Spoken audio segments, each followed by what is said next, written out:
Hey guys, what's up? This is Sellavin asking my latest review on Attack on Titan Season 2, Episode 10. I'm gonna do 10 and 11 on the same day, maybe because we're so close to what's gonna happen. So I'm gonna do that because we're right now at the end of it. Remember, Attack on Titan has a limited set of released. No, that being limited set of episodes that's scheduled to be released. Remember, they're doing it in two halves. Like the first half being 12 episodes, and the remaining episodes will show up like sometime later in the year or probably next year. That's because of budget. They're just splitting into two halves.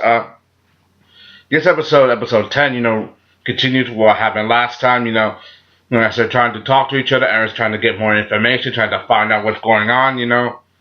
Ymir refuses to talk. It looks like she's choosing to protect herself. After the reveal. After they just found out the information, about the enemy, about the Beast Titan. Remember, Eren doesn't know about the Beast Titan at all at this point. Yeah, right now he knows this is a new enemy on the loose. So, but who's the enemy? And Reiner and Bertholdt, they're not telling them. But now that Ymir has chosen herself, they keep trying. I mean, she's basically siding with them. To protect, because she wants to do this for Krista. So they have to find a way to get out, a way to do this, to try to find a way to get to their hometown. However, things are getting hard for them. For example, the scouts are like right on their trail. The scouting region already sees signal flares right now. Bertholdt asking, Reiner, what are you right now? I said, right now I'm a soldier. Now he's up.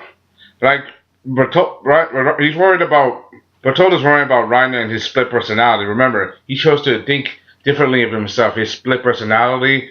To kind of, cover up his emotions, to use his emotions, to try to hide the truth, about all the effed up stuff that he did, all the murder and violence and stuff, all to cover that stuff up.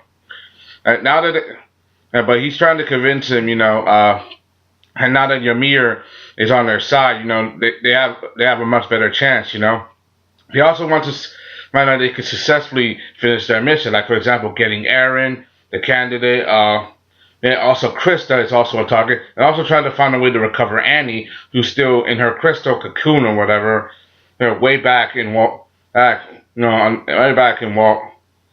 walls, So that's going to be very difficult for them.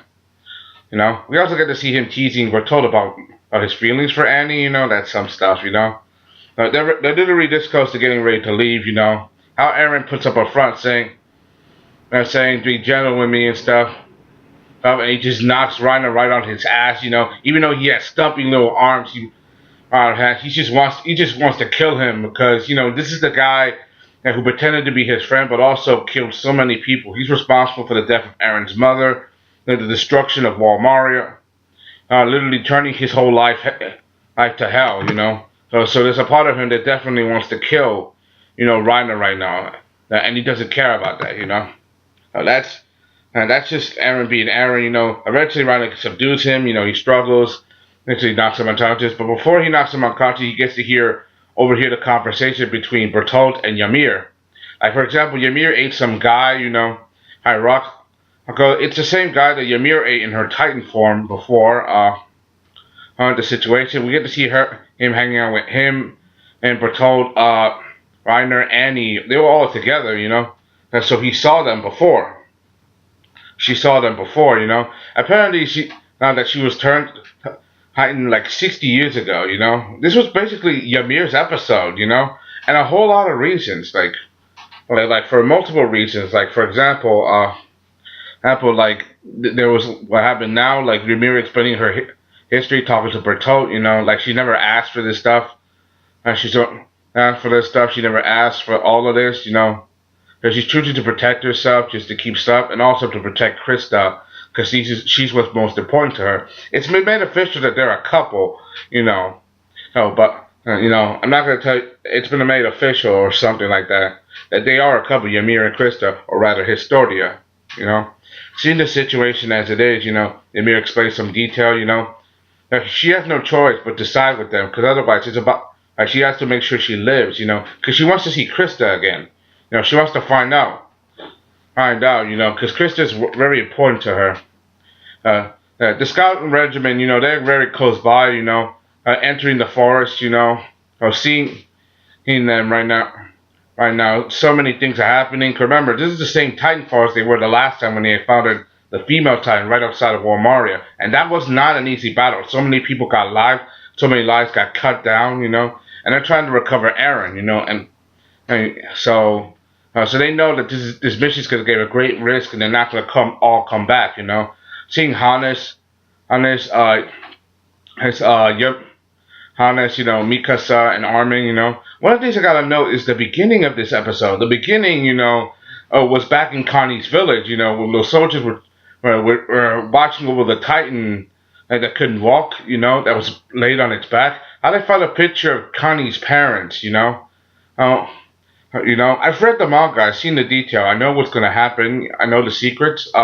We find out that the Titan, and reacted, maybe Connie's mother. How could that be possible? Like I said, I read the manga, I know the detail, but it reacted when the soldier said, these are pictures of Connie's parents, and when the character and photo freaked out and put the photo upside down, he looked at the photo and he noticed that the Titan and the woman in the picture had the same face, Could she be a Titan shifter as well, Could she, that's something you got understand, there's a lot of that's one of the big deals of Attack on Titan. They're starting to connect the dots now, find out what the hell is going on, which is pretty crazy when you think about it, huh?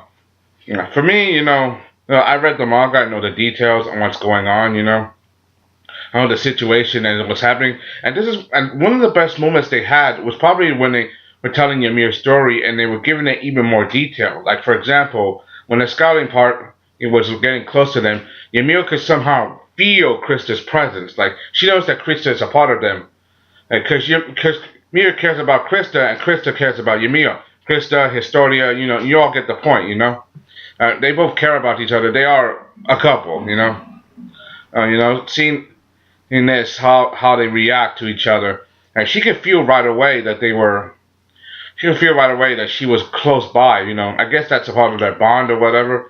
But that's but Ymir, she starts asking Reiner and Bertholdt, hey, if Chris is here, now's the chance to get her, but they don't want to get her because with so many scouting regions right now, so many scouts out, this may not be the best opportunity if they're surrounded by so many enemies and they're in the dense forest and all these Titans are around. It could be a grave risk, and we get to see Ymir's past in detail, and this is straight out of the manga, and this was only information that just recently exposed in the manga just a few months ago, information about how Ymir's past, how she was picked, how she came from nothing, she was this orphan girl, and this cult or whatever started representing her, gave her the name Ymir, she felt happy, she felt somewhat loved, but then when push came to shove, and people started, and the cops or whatever started cracking down on him. People started cracking down, and they served her up they served her up on a platter just to save their own skins, and Ymir suffered for it. That's probably one of the reasons why Ymir, as a character, killed only for herself, always teasing people. Pretty much cold-hearted because she had pretty much a crappy life in her right before she became a Titan. Her memories of a Titan. She looks like she remembered where she used to be, where she was. Then after she ate that guy, she went back to normal. She seemed to regain her lower self. I really like the display and the music, Ymir's always had a set, from what I look, it looked like Ymir always had a set of longing and belonging. She wanted to belong somewhere, which is one thing for a character like her who's been through a lot, she wanted something more out of life, some kind of meaning, some kind of belonging. I think that belonging for her is Krista, and she causes all kinds of trouble, saying, literally almost knocking Bertholdt off the tree, struggling with him, wrestling with him, say, we don't trust you, get Krista right now, she's literally causing hell for them. Eren is knocked out, he can't do nothing, and then she goes into her Titan form, how she likes to wait for the others to show up, because her main goal is Krista, how she snatches Krista right there when as she floats to her, waiting for the other. She snatches Krista, just puts her right in her mouth, using her jaws. Using her jaws just to clamp down on her, almost like swallowing her. Remember, her main goal is Krista. Well, we get to see she makes a run for it, the others carry after her. Reiner lies in wait to use a knife and goes full on armored Titan form and runs away. And Ymir on his back, him carrying, and Bertholdt carrying Eren right now. They're trying to run away and escape, with the people who they really need. It's obviously they need that for something. Them having the Titan power, Krista is important. There's so many, especially the Krista being part of the family of the church. There's a lot of secrets, that's going on. But soon they will be revealed. And I don't want to spoil anything, right away, because I don't want to give too much right away. Because I've read the manga, I know the details. And this was a good episode, because one of the things I gotta like the most is this was mostly Ymir's episode when they displayed her past. I thought we weren't gonna see some of this stuff too much later on in the series. Like when they did the manga, Ymir was very casual. She came from her story like being in an endless nightmare and kind of wake up from it until much later. But they expanded on the detail and give more character to her, which I really like. Because they added more character to Ymir. For me, I give I give that an A. Anyway, that's all I gotta say. Hope you enjoyed it. Watching the second episode will be out very soon. See you guys next time. This is Sellavin. Give my latest review of Attack on Titan episode 11, season 2. I'm out. Bye.